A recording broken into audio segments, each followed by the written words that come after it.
I hate snakes, kid. Well, that's great, because we're not dealing with snakes, we're dealing with ants!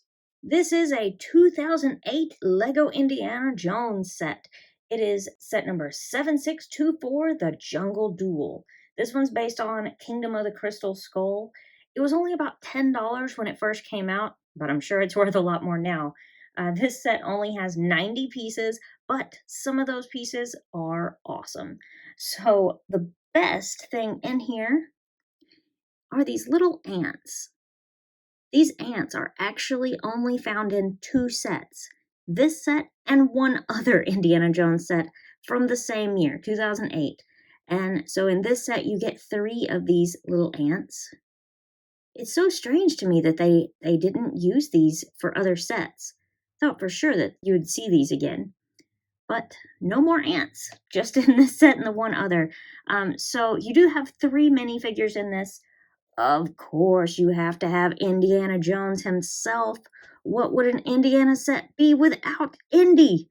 He's got his whip and his bag on the side, and he looks great. This is kind of like a standard Indiana Jones. I feel like I see this one in a lot of sets that came out back then. All the Indiana Jones sets are years and years old, but I'm hopeful that when the next Indiana Jones movies come out, or movie rather, they'll probably do some more Lego sets. I'm hoping that they do that. And you also have Mutt Williams in this with his awesome leather jacket, and you can see it does say Mutt on there, which is great. I think that was a nice little touch.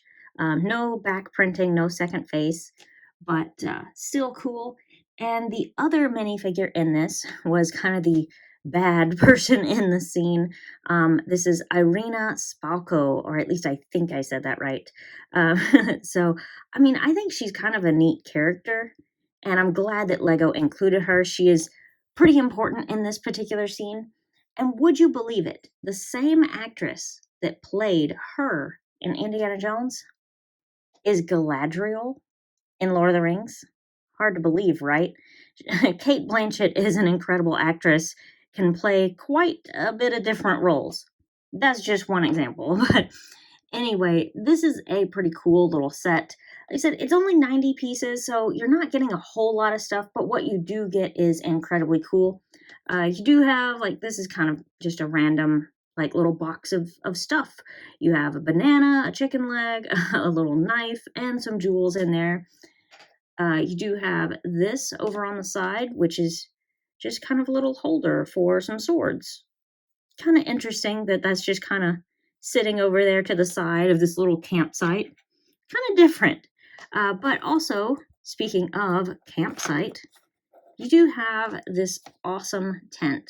And I'll grab this. Just kind of fell off the side. This just kind of hangs on the side there. Now, this cloth piece is kind of cool. I like the design of the cloth piece. I like the way they printed it up.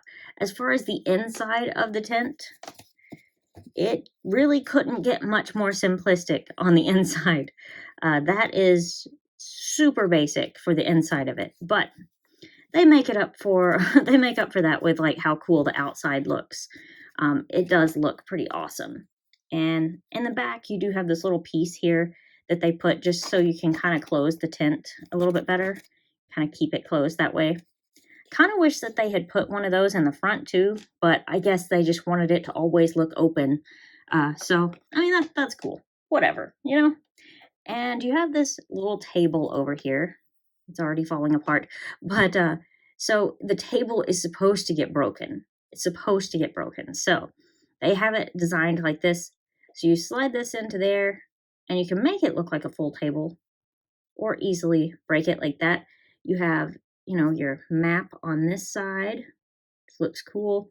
Little red cup, which Lego fans have gotten used to seeing the red cup like all over the place. Lego likes to randomly put the red cup in lots of sets. I don't know why it's random, but anyway. On this one, you have just a little pan sitting there and a lamp. And then you just have like a little bench. Nothing super special. Just a bench that's included along with your little campfire there. Just a basic little campfire. But I think the best thing in this, of course, is going to be the ants. But this is a really, really great set. And like I said, when it came out, it was only about $10. So it was like a really, really great way to get these figures and the ants. This was an incredibly cool set when it first came out. And I have to say, I still really like this set. Damn, that's cool.